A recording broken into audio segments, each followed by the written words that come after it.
Hey folks, and welcome to another episode of Hit Reviews with your host, Arlyeon. On today's episode, I'll be talking about the review copy I received of Pixel Accountants Everpath, a challenging roguelite dungeon crawl that I also did a bit of troubleshooting for. Find out if I came away from my time with Everpath thinking it was an innovative trailblazer, or simply a lost cause.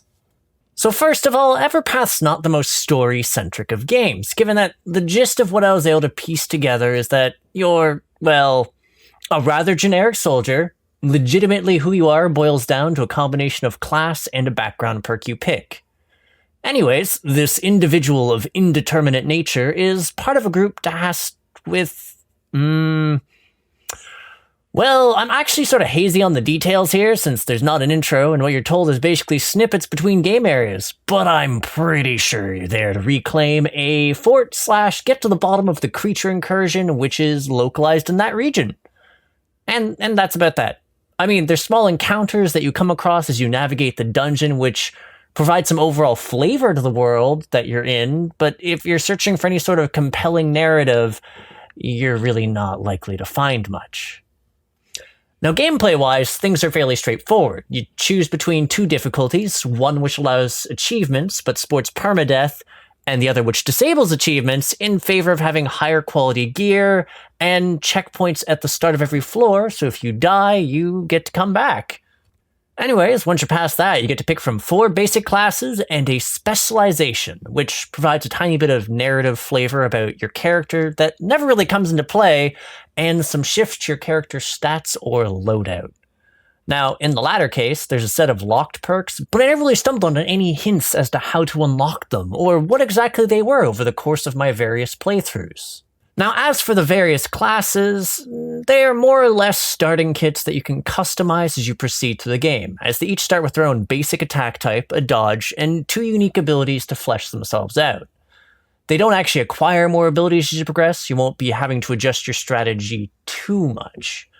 Really, the largest change comes with leveling, and even then, what is provided is fairly straightforward, as at levels 1 and 5, you're able to choose between one of 3 statistical bonuses to provide your character, which these bonuses are actually shared between all the classes and don't change. It's only the 3rd and 7th character level that you acquire something that provides a more drastic change to your skill, as they can range from simple changes like increasing the crit chance of one of your basic attacks, reducing the cooldown of a specific ability, or even giving another one an additional hit, or influence a larger radius of effect, all of which is tied to upgrading one aspect of your character's kit. What annoyed me about this is that at 7th level, a different upgrade can be provided for you if you choose to double down on upgrading a certain ability. But you don't have any way of finding out what this secondary ability is or what stat it best synergizes with until you've locked yourself into it with your choice at level 5 and then reached level 7. No ability previews here, folks. So even if a certain final ability would be lackluster or awesome to you based on the stats you've found or the statistical choices you've made at levels 1 and 5, you only really get to learn about these by sinking in a decent amount of time and learning by trial and error. You know, the antithesis of making informed choices during character building. Oh, and other than that, you don't really have all that much to look forward to from leveling, as normally it provides you a full heal, which admittedly can be pretty nice in clutch moments, as well as gradually escalating the quality of the gear you come across.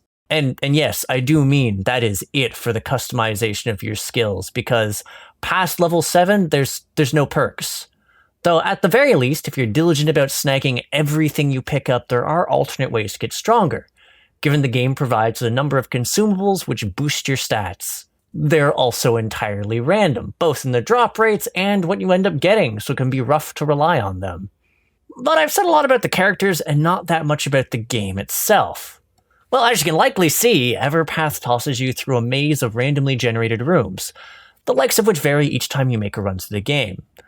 The basic formula is each area of the game is made up of 3 floors with a boss on the 3rd, and then a downtime floor for you to catch your breath, heal, gear up, and get a nugget of backstory. And then, fling yourself back into the fray once more. Now, the combat itself isn't too bad. There's a decent array of enemies to face that populate the dungeons, and things start out feeling fairly balanced.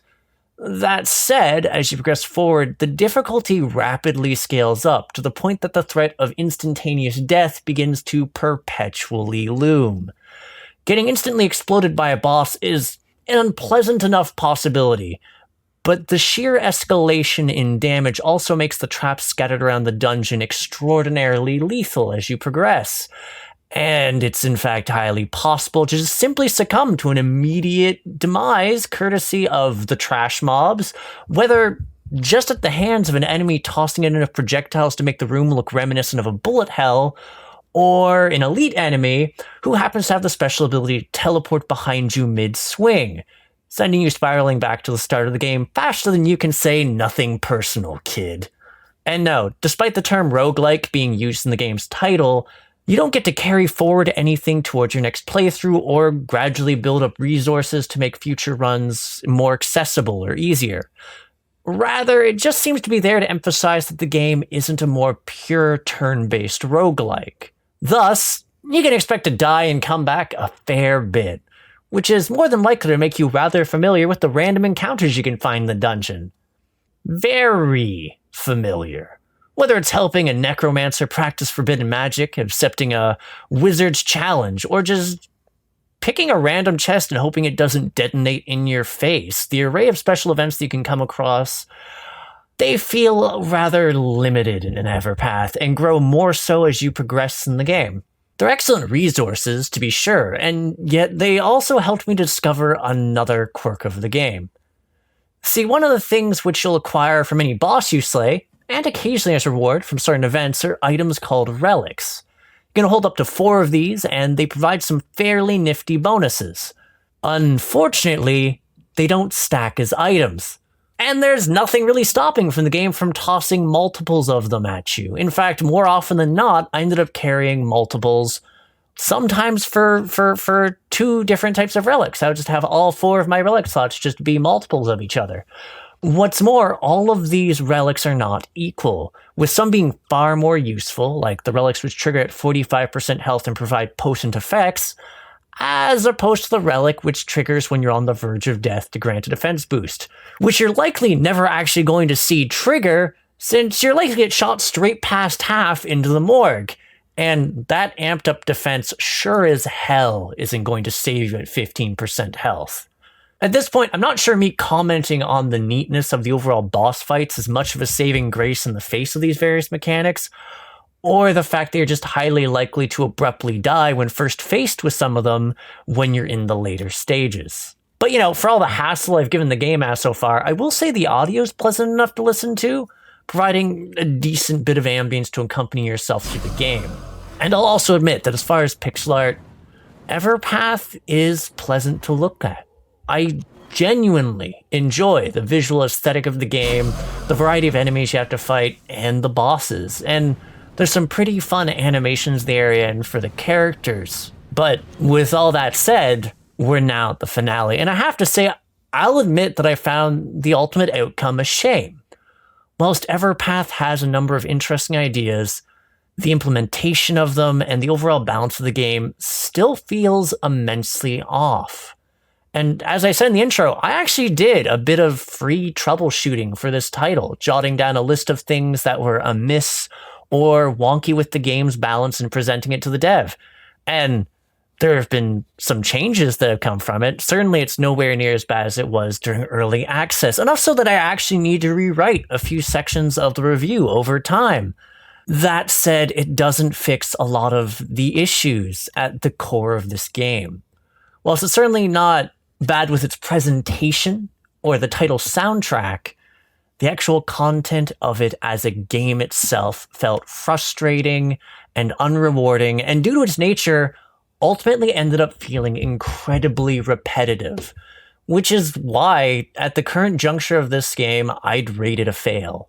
There's certainly elements in place that made me think that it's able to be balanced into a more enjoyable product, and the small quality of life patches that have been released have started to work towards it going in the right direction, but I honestly can't think of anyone I would recommend it to at this point in time.